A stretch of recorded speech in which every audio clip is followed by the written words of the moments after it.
Rendi botror ka rënë, kështu shpreh presidenti serb Aleksandar Vučić pas një mbledhje urgjente të Këshillit të Sigurisë Kombëtare ku diskutoi me tone kritike për operacionin amerikan për kapjen e mikut të tij në Venezuelë, Nicolas Maduro.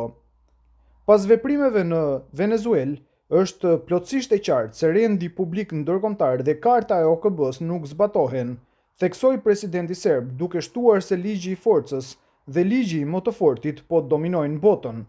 Pra ju e shihni që nuk ka parime. Kjo është arsyeja pse ne jemi veçanërisht të shqetësuar për armatimin e mëtejshëm të Prishtinës, në kundërshtim me Kartën e Kombeve të Bashkuara dhe rezolutën 1244, e cila është pezulluar de facto, por de jure, nga fuqitë e mëdha siç është Turqia. Ato po e armatosin me shpejtësi Prishtinën.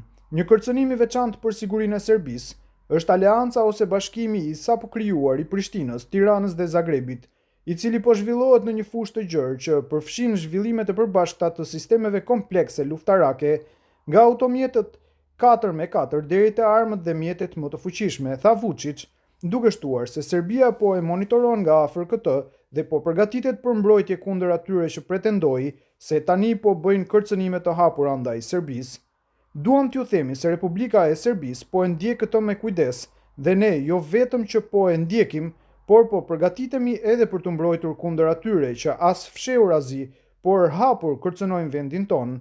Ne besojmë se forca jon do të jetë një pengesë mjaftueshme, theksoi Vučić.